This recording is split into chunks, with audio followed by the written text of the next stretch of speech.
Continuemos con los elementos o las etiquetas que va a tener la etiqueta body.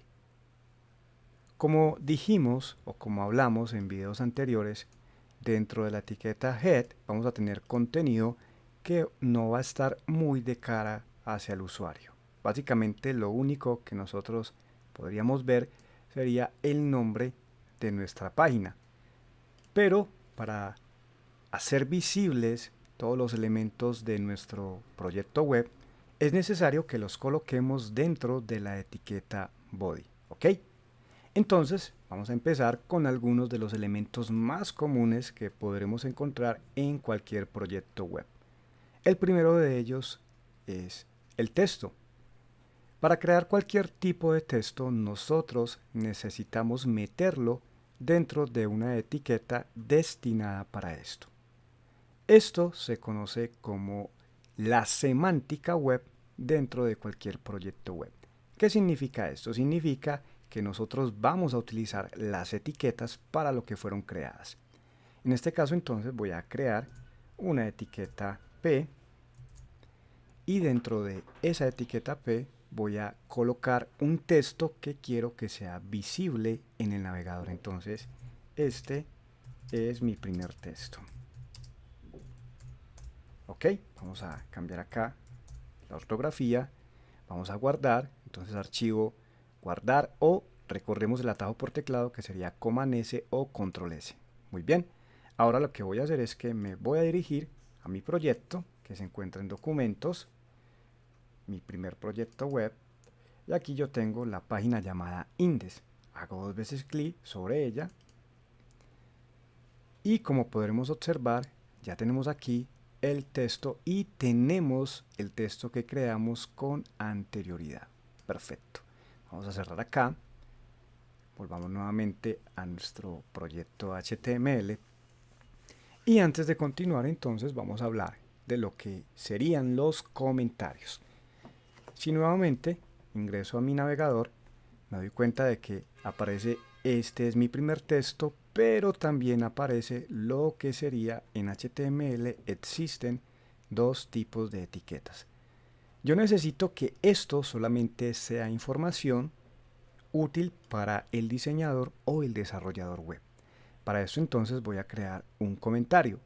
Los comentarios en HTML se crean de la siguiente manera. Entonces creo el símbolo de menor, admiración, dos guiones y como podremos observar se nos ha colocado en un color verde. Si yo guardo y nuevamente refresco el navegador, me doy cuenta de que ya no me aparece ese texto. Pero no solo eso, también se ha escondido el texto que sí quiero que aparezca. Entonces me voy a devolver y lo único que tengo que hacer es cerrar este comentario. ¿Cómo lo cerramos? Eso es supremamente sencillo. Simplemente nos paramos al final y colocamos dos guiones y el símbolo mayor que.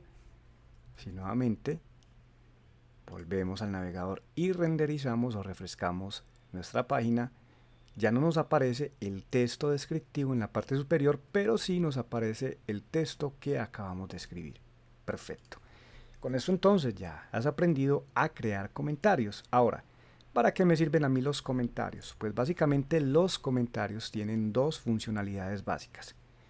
La primera es comentar o documentar el proceso que estás llevando en tu proyecto web. La segunda es deshabilitar temporalmente cualquier código o cualquier etiqueta que tengas dentro de tu página o dentro de tu proyecto web. En mi caso particular, o en nuestro caso, nosotros lo que estamos haciendo es comentar, o mejor dicho, deshabilitar acá este texto, comentarlo, para que no sea visible dentro del navegador, pero sí que sea visible para el diseñador o desarrollador web. Muy bien, teniendo esto claro, entonces vamos a seguir con lo que sería nuestro video. Tenemos entonces este elemento, este es mi primer texto, y aquí tenemos entonces una cadena de texto. Te preguntarás entonces cuál es el límite para yo escribir mi texto. No tenemos ningún límite y te lo voy a demostrar. Voy a crear nuevamente la etiqueta P y voy a escribir la palabra Loren y voy a escribir también 500. hago clic, o mejor dicho, presiono la tecla de tabulador y nos daremos cuenta de que automáticamente este programa Visual Studio Code nos completa todo este texto. No te preocupes, es una funcionalidad que trae por defecto, pero con esto lo que te quise demostrar es que nosotros podremos crear la cantidad de texto que requeramos sin tener la restricción del límite de palabras. En este caso, pues yo ya tengo acá, este es mi primer texto, por lo tanto, esta etiqueta de acá abajo me sobra. Muy bien. Otra etiqueta que comúnmente nosotros vamos a encontrar dentro de cualquier proyecto web son las etiquetas de encabezado, llamadas comúnmente etiquetas de heading. Entonces, las etiquetas de encabezado van de la etiqueta H1 a la etiqueta H6. Muy bien. Entonces, ¿cuál es la diferencia en esto? Entonces vamos a escribir aquí H1, H2, H3, H4, H5 y por último H6. Es muy interesante que sepas cuál es la gran diferencia entre las etiquetas H1 a la H6. Lo primero que tienes que tener en cuenta es que la etiqueta que tiene más o mayor relevancia, o digámoslo así, la etiqueta que nos va a servir para colocarle un título a la página es la etiqueta H1. Entonces, en este caso, voy a colocar acá etiqueta H1, nuevamente etiqueta H1, y dentro de las etiquetas de apertura y de cierre voy a colocar un título. Entonces, vamos a colocar introducción,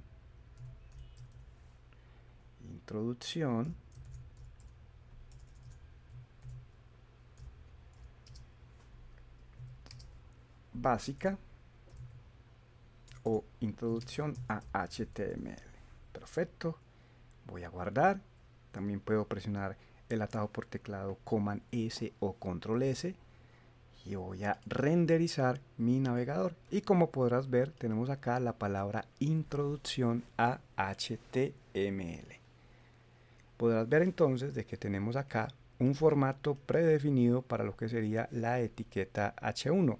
En este caso, si no estoy mal, la tipografía o el tipo de fuente es Times New Roman y no recuerdo cuál es el tamaño, pero lo que quiero que mires es lo siguiente. Vamos a suponer que yo voy a colocar aquí otra etiqueta de encabezado o de título. Entonces voy a crear aquí H2 y vamos a colocar un subtítulo. El título sería Introducción a HTML y el subtítulo sería Etiquetas básicas.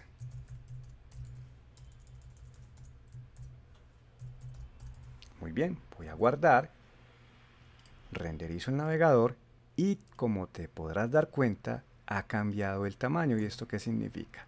Significa que las etiquetas van cambiando su tamaño a medida que el número avanza. Si colocamos, por ejemplo, acá un H3, podría colocar aquí etiquetas de bloque, que es otro tema que vas a aprender, etiquetas de bloque, y vemos que el tamaño cambia en este tipo de encabezados. Entonces, lo que quiero que veas es que a medida que tú le colocas un número más grande, el tamaño va cambiando, pero ojo, pon atención en lo que te voy a decir. No te puedes basar en los tamaños de las etiquetas. Eso es una muy mala práctica. Te lo voy a colocar o te lo voy a enseñar como un ejemplo o con un ejemplo. Supongamos que yo estoy haciendo esto, entonces yo digo, yo quiero el título de mi página y le coloco H1, perfecto. Quiero que el texto se vea más pequeñito y le coloco H2. O mejor dicho, quiero que el texto se vea mucho más pequeño y le coloco H4. ¿Ok?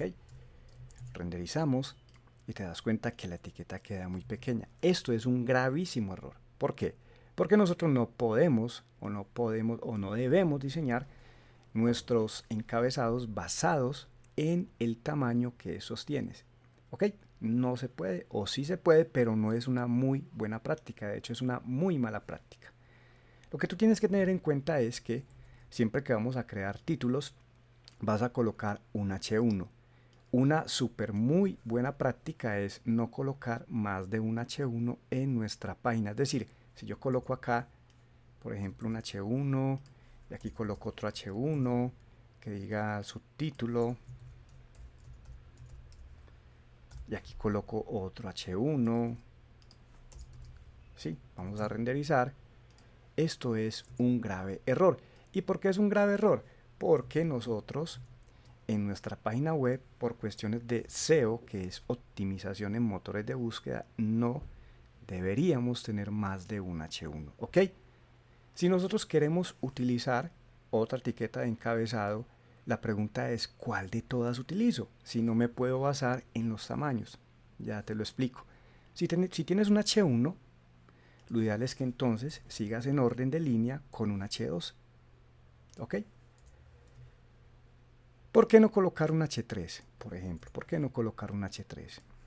O sea, funcionalmente no vas a tener ningún problema, pero en cuestión de SEO, que es la optimización de los motores de búsquedas, lo que vas a tener aquí es que no vas a manejar de una manera práctica y bien hecha lo que sería los encabezados en HTML. Si ya tienes un H1, pues lo ideal es que utilices un H2. Si ya tienes un H2, lo ideal es que utilices un H3. ¿Ok? Entonces, recapitulemos. Necesitamos o debemos tener por lo menos un solo H1 dentro de nuestra página web que nos va a indicar el nombre o el contenido de nuestra página. Si continuamos colocando etiquetas de encabezado, ten en cuenta que debemos seguir el orden, la jerarquía, y si tenemos H1 seguimos un H2, y si necesitamos otra etiqueta de encabezado necesitamos un H3. Perfecto. Con esto entonces has aprendido algunas de las etiquetas de encabezado que vas a encontrar en cualquier proyecto web.